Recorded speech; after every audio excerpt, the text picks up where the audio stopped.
प्रभु का रास्ता बड़ा सीधा है और बड़ा उलझा भी। बुद्धि से चलो तो बहुत उलझा, और भक्ति से चलो तो बड़ा सीधा, विचार से चलो तो बहुत दूर, और भाव से चलो तो बहुत पास। जिस दिन हम यह समझ जाएंगे कि सामने वाला गलत नहीं है, सिर्फ उसकी सोच हमसे अलग है, उस दिन जीवन से सब दुख दूर हो जाएंगे। इंसान को इंसान से दूर करने वाली सबसे पहली चीज है जुबान, और दूसरी चीज है पैसा। रिश्ते निभाने के लिए बुद्धि नहीं, दिल की शुद्धि होनी चाहिए। सत्य कहो, स्पष्ट कहो, सम्मुख कहो। जो अपना हुआ वह समझेगा, जो पराया हुआ छूटेगा। भीड़ से हटकर अपने लिए नया जहान ढूंढो, गलतियां सब निकालते हैं। गीता में लिखा है, जब भक्ति में मन लगने लगे तो समझ लेना आपने भगवान को नहीं, भगवान ने आपको चुना है। कोई कुछ भी बोले, स्वयं को शांत रखो। धूप कितनी ही तेज हो, समुद्र सूखा नहीं करते। कान भरने वालों से हमेशा सावधान रहे, ये अच्छे अच्छे रिश्तों को बिगाड़ देते हैं। किसी के साथ दुख बांट पाना भी एक तरह का सुख है। योग्यताएं कर्म से पैदा होती हैं। जन्म से हर व्यक्ति शून्य होता है। खेती के साथ साथ बागवानी भी करते थे। एक अपने बाग में आम उगाए थे तो दूसरे ने, किसान ने, लीची उगाए थे। फलों के सीजन में उनके बाग में अच्छी पैदावार हुई तो वे दोनों अपने अपने फल बाजार में बेचने के लिए गए। बाजार से लौटते समय उन दोनों ने अपने लिए 5 किलो फल बचा लिए थे। वापस लौटते समय दोनों किसान रास्ते में मिले। दोनों एक दूसरे से बातें करने लगे। आम वाला किसान बोला, मैंने फल बचा तो लिए, लेकिन इस बार खूब फसल हुई। हम लोगों ने खूब आम खाए, अब खाने का बिल्कुल भी मन नहीं है। लीची वाले किसान ने कहा, यही हाल मेरा भी रहा, इस बार लीची की अच्छी पैदावार हुई है। दोनों ने यह फैसला किया कि दोनों आपस में फल बदल लेते हैं। आम वाले ने लीची ले ली और लीची वाले किसान ने आम। लेकिन आम वाला किसान बहुत लालची था। उसने दूसरे किसान से नजर बचाकर कुछ आम अपने लिए रख लिए। वहीं दूसरी ओर लीची वाला किसान आम पाकर बहुत खुश हुआ। वे दोनों अपने घर चले गए। घर जाकर लीची वाले किसान ने पूरे परिवार को आम खिलाए और उसे बड़ी अच्छी नींद आई। लेकिन आम वाला किसान रात भर शंका में जागता रहा।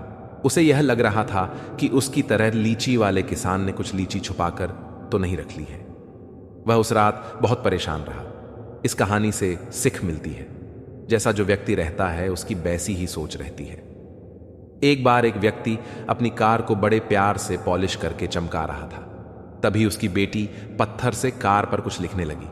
कार पर खरोंच लगती देखकर पिता को इतना गुस्सा आया कि वह बेटी का हाथ जोर से मरोड़ देता है, इतनी जोर से कि बच्ची की उंगलियां टूट जाती हैं।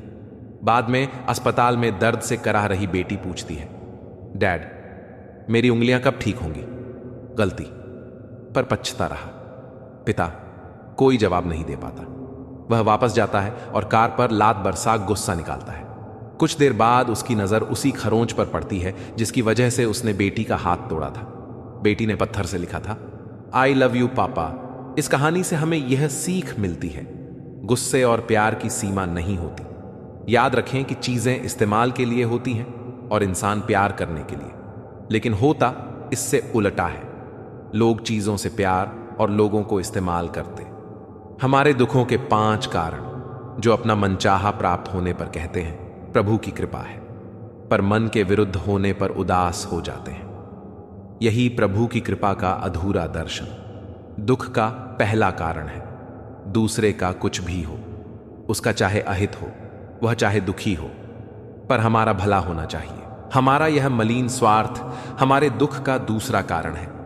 हमें वर्तमान में जो वस्तुएं प्राप्त हैं या अभिलाषा है, उनके छिन जाने या ना मिल पाने का निरंतर बने रहने वाला भय हमारे दुखों का तीसरा कारण है। जो हमें करना चाहिए वह ना करना, और जो नहीं करना चाहिए उसको करना। यह प्रमाद भरी आदतें हमारे दुखों का चौथा कारण है। हमें निमित्त बनाकर कहीं कोई सुंदर घटना हो जाने पर उसका सारा श्रेय हम अकेले ही ले लेना चाहते हैं। यही अहम भाव हमारे दुखों का 5वां कारण है। उस आदमी से सावधान रहो जो बात नहीं करता, और उस कुत्ते से जो भगता नहीं है। इस जगत में सत्य से भी बड़ा सत्य प्रेम है, और जिसके प्रति प्रेम है उसके प्रति असत्य होना मुश्किल है। पूरी दुनिया की सबसे खूबसूरत जोड़ी मुस्कुराहट और आंसू है। इन दोनों का एक साथ मिलना मुश्किल है, लेकिन जब यह दोनों मिलते हैं वह पल सबसे खूबसूरत होता है। जब समंदर में कश्ती लेकर आ ही गए हैं तो अब तूफानों से क्या डरना, आप समाधान ढूंढो। जो जरूरी है परमात्मा वह तुम्हें देगा, जब जरूरी है तब देगा। तुम्हारी जल्दबाजी से कुछ नहीं होगा, सब्र करना सीखिए। सत्य कभी दावा नहीं करता कि मैं सत्य हूं, किंतु झूठ हमेशा दावा करता है कि केवल मैं ही सत्य हूं। किसी का मन और मौन बहुत कम लोग ही समझ पाते हैं। नियत साफ और मकसद सही हो तो यकीनन किसी न किसी रूप में ईश्वर भी आपकी मदद करते हैं। जब ऊपर वाला आपसे कुछ वापस लेता है तो यह मत सोचो कि उसने आपको दंड दिया है। हो सकता है कि उसने आपका हाथ खाली किया हो। पहले से कुछ बेहतर और अच्छा देने के लिए रिश्ते हों या रास्ते जब तक ठोकर नहीं लगती है तब तक अपनी सही जगह का ज्ञान नहीं हो पाता है। अंत में अर्थी उठाने वाले 4 ही लोग काफी हैं। अब ना ज्यादा लोग अच्छे लगते हैं और ना ही अब किसी से अच्छाई की उम्मीद। रिश्ता उसी से रखो जो इज्जत और सम्मान दे, मतलब कि भीड़ बढ़ाने का कोई फायदा नहीं। बदनामी का डर तो सिर्फ उसे होता है जिसमें नाम कमाने की हिम्मत नहीं होती। श्री कृष्ण कहते हैं उन्हें छोड़ देना ही उचित है। जो आपके होने का मूल्य ना जानते हो नसीब से मिलते हैं। दिल से रिश्ते निभाने वाले, वरना हम सफर पाकर भी न जाने कितने लोग उदास हैं। सब लोग कहते हैं सीता और द्रौपदी के कारण हुई रामायण और महाभारत। किसी ने यह नहीं कहा कि नारी का सम्मान ना करने का अंत है। रामायण और महाभारत जिस इंसान को गुस्सा ज्यादा आता है वह अंदर से उतने ही नर्म और इमोशनल स्वभाव के होते हैं और साथ साथ इनकी तर्क शक्ति भी बहुत तेज होती है। ऐसे लोग काफी ईमानदार और खुले विचार के होते हैं। रिश्ते में विश्वास और मन में प्रेम हो तो रिश्ते कभी नहीं टूटते। सोचो, स्त्री और धन दौलत में आनंद अगर होता तो बुद्ध और महावीर यूं घर न छोड़ते। यदि कोई योग्य मित्र मिला हो तो उसके साथ चले, यदि कोई नहीं मिला तो एक राजा की तरह अकेले ही चले। जिंदगी में कभी भी यह मत सोचो कि कौन कब कैसे कहां बदल गया।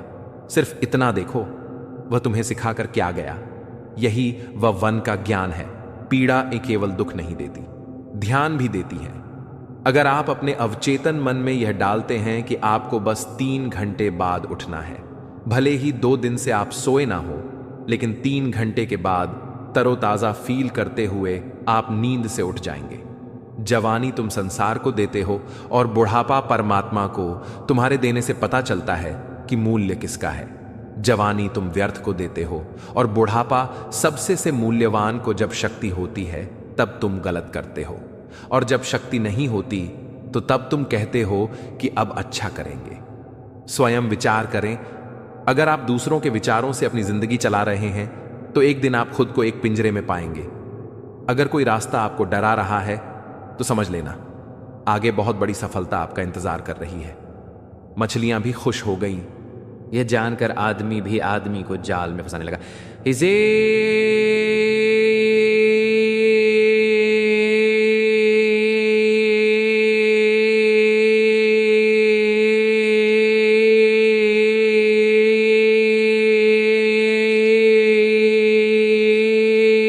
जब तक चलती रहती है। लोग आते जाते रहते हैं, कभी तेज चलती है, कभी धीमी चलती है, कभी स्टेशन पर रुकती है। कुछ नए लोग आते हैं, कुछ पुराने उतर जाते हैं, पर सफर चलता रहता है। जब आखिरी स्टेशन आता है सब उतर जाते हैं, कोई साथ नहीं रहता। इसी का नाम जीवन है। जब अच्छा समय नहीं रहा तो बुरा भी नहीं रहेगा। इंसान का कुछ समझ नहीं आता। इंसान अपने बों का जन्मदिन बनाने के लिए किसी बेजुबान का मरण दिन बना देता है। कभी कभी मन को मना लेना ही बेहतर होता है। हर जिद हमें खुशी नहीं देती। स्त्री हट के समक्ष सब बेबस है। अगर पत्नी किसी बात के लिए हट कर दे तो दुनिया का कौन सा पति अपनी पत्नी के हट को इनकार कर सकेगा। और तो और हमारे रामचंद्र जी महाराज को ही देखिए। सीता जी ने कहा, मैंने सुवर्ण मृग देखा है, मुझे वही मृग चाहिए। अब सुवर्ण मृग तो कोई होता नहीं। इतनी समझ तो गुरु मां एक बालक को भी होती है, एक साधारण व्यक्ति को भी होती है। लेकिन जानकी जी ने कहा कि सुवर्ण मृग मैंने देखा है और वह मुझे चाहिए। श्री राम के बार बार समझाने पर भी उन्होंने हठ नहीं छोड़ा। श्री राम को तो फिर उस मायावी मृग के पीछे जाना ही पड़ा। कैकेयी तो स्त्री हट का सब बड़ा उदाहरण है। उसने अपने पति से हठ किया कि राम को 14 साल का वनवास दो और मेरे पुत्र भरत को राजगद्दी पर बिठा दो।